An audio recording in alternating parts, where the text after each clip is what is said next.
Why would anybody ever consider moving to the East Mountains in Albuquerque, New Mexico? And in today's video, guys, we have an interesting topic. If you are interested in moving up to the East Mountains, I got a special treat for you guys. I'm going to give you a couple of reasons why I personally wouldn't live up there. And just to make it clear, I'm going to have you guys write down each and every single one, because at the end of this video, we're going to get into the nitty and gritty and talk houses. So if you hang around long enough, I'll let you know what houses go for up there. I'll let you know what the houses look like, and we'll dive a little bit into that. But hang tight, grab your pen and your pad, and let's go. Alrighty, guys, I'm coming to you live from my truck this week because, man, I felt like it was super important just to talk to you guys about what all these little towns like Tijeras, Cedar Crest, Sandia Park, maybe even Edgewood have to offer. But for right now, we're going to talk about the trio Tijeras, Cedar Crest, Sandia Park, because they're so close together that, you know, one bleeds into the other and so on and so forth, that they might as well be one big community. And to be honest with you guys, to start off this list, it's secluded and there's limited amenities. Now, there is a grocery store, some gas stations, and some medical help there, but for the most part, it kind of is what it is. You aren't going to be having all these different boutiques, shopping, and to all fairness, just because it does feel secluded and it feels like it's actually farther than it is, Albuquerque is only about 30 minutes away, so it's not that terrible. So if you needed to make a Costco run, you needed to go to Walmart or anything like that, just hope and pray that it's not snowing or the climate isn't just going to be crazy, right? The inclement weather that they experience out there isn't going to trap you inside the house, not making you want to leave anywhere, because they do get a ton of snow. But other than that, guys, it does feel a little secluded, out of the way. But a lot of people might need that, right? If you are a person that's coming from a big city and you're just tired of the rush of the big city life and you want to slow things down, you know, really become integrated with the smaller community, the East Mountains might be a place that you might want to look into. Number 2 up on this list is going to be the commuting. Now, the commuting back and forth to Albuquerque or even up to Edgewood, where they have a Walmart and stuff, may seem a little, I don't know, out of the way, to be honest with you guys, because when I was up there yesterday and I had to drive back in town, I was like, man, if I had to do this drive every day, it wouldn't be so terrible, but it would get old. And here's why. Because, man, if I had to drive this in the snow or it was raining or whatever the case is, if, you know, there was a backup on the freeway, I would totally be in a bad predicament. Now, those are all kind of like once every so often. It's not going to be an all the time thing.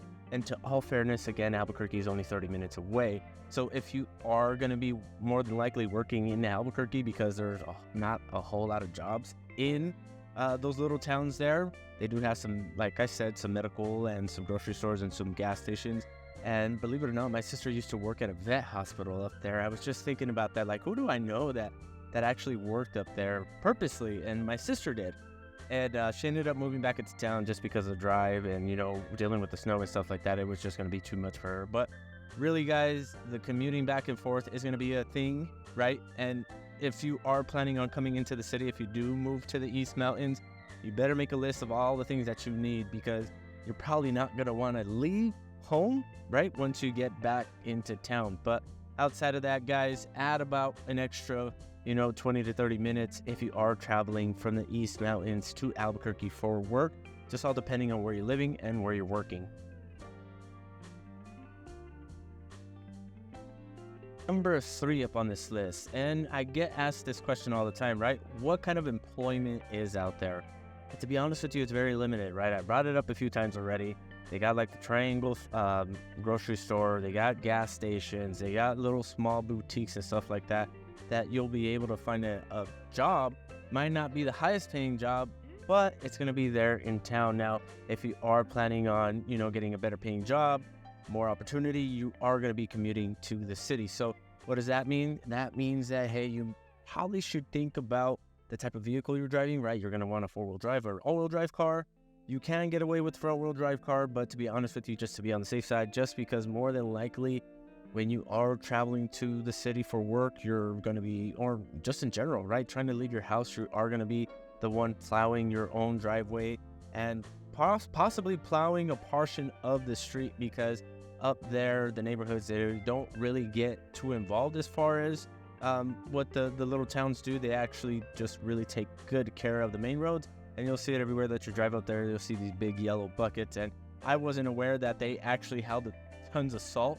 So whenever, they were predicting a snowfall to come through or the roads were going to ice over, they would go through and dump that snow melt on the streets and prepare their plows to come through on the main roads. That way, when people did get to the main road, after kind of slipping and sliding for a little bit in the neighborhood, it was going to be just a pretty straight shot. But other than that, employment up there, very limited. Unless you want to work at the grocery store or the local feed shop, hey, you might want to reconsider on how close you're actually living to that freeway.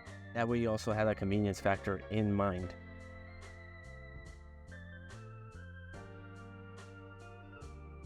What is going on, guys? I wanted to hop in real quick just to remind you that number popping up on the screen here is my direct line. And as much as I love doing these videos, I would love to hop on a quick video call with you guys to talk about the next steps to getting you down here to Albuquerque. So whether it's the next 30, 60, or 90 days, feel free to reach out. Do whatever it is that you got to do to get this number down, screenshot it, pause the video, stop it, send it to a friend. Do whatever it is that you got to do so we can get connected. But enough for me, guys. Let's get back into the video.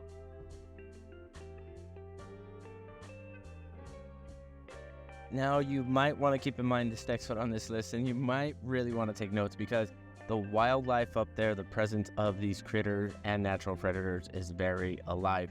You will run into people where they say, hey, we saw a mountain lion in the neighborhood, be careful, we've seen a bear. Whatever the case is, you are going to see them. It's not if, but when. And a lot of people post it all the time, all over the Facebook groups and stuff like that, checking out this little guy coming to visit us. I think just yesterday I seen somebody post up a mountain lion coming through their backyard to visit them. But be very aware that this is what you're going to have to deal with. So if you do have small dogs, small animals, or just animals in general that you may have to at some point protect them, or if you got kiddos, be aware because playing outside can get dangerous with these guys just living amongst you. But it's not going to be all the time, right? You're not going to have to sit outside like you're living on the Dutton Ranch protecting your land or anything like that. But to be honest with you, you are going to want to be aware. And not only that, you're going to want to teach your kiddos to be aware because this is a real factor as far as living up there. And most people don't want to deal with that, right? Because in the city, we have our own dangers. Some are avoidable, some are not. But for the most part, it's not going to be, something crazy where you're always having to look over your shoulder because there might be a mountain lion staring at you. And that may be, blowing up the situation. But to paint the picture for you guys, that's life up there. So making sure that you're vigilant and aware. And if you're not a vigilant or an aware person, you might want to move to the city.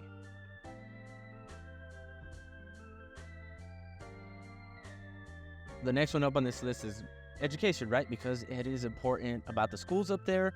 And really the East Mountain High School is probably going to be your only option unless you got the kiddos in a private homeschool. And I'm sure they got homeschool programs out there because that type of community is very focused around that kind of like that self-teaching. Make sure the kids are learning through their, experiences, processes that they're doing while living in their communities, doing work at home, stuff like that. So outside of the conversation, the East Mountain Public High School is a college prep school. It is an A+ rated school on each.com, and it also has a 90% graduation rate, which is very good up to, what I can tell about percentages and standards. So if you do plan on bringing a kiddo with you, putting him in school up there, the East Mountains is going to take care of you. If you have them in private homeschools, then you're a different kind of animal like I am, and we pretty much don't fall into those standards, and it's all up to us. So we really got to make sure that we pay attention. Not only, hey, if we are going to have these kiddos in private homeschool, we got to make sure that the internet up here is good. So you also got to be mindful of that, and we'll kind of get into that conversation about houses, but really just touching on the subject, the cable and internet up there, it might be Starlink, it might be satellite, just because it is super rural, super remote in some areas. Now, I'm sure they're kind of coming up to speed, and a lot of high-speed internet is reaching up there. But from what I know, there's a lot of people that use Starlink up in that location.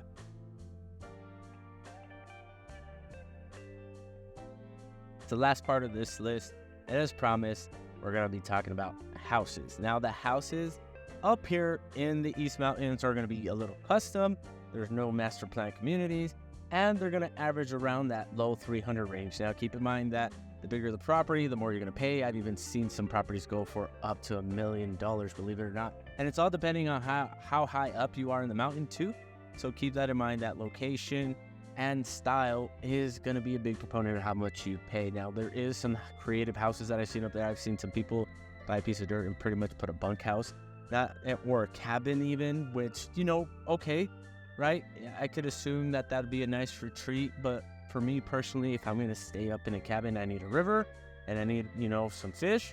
That way we can get the full experience. But that's just me, guys. The housing up there is starting to become kind of a more unique place for people to actually live that is super close to the city still. So that's going to be that whole introverting that I talked about in a previous video.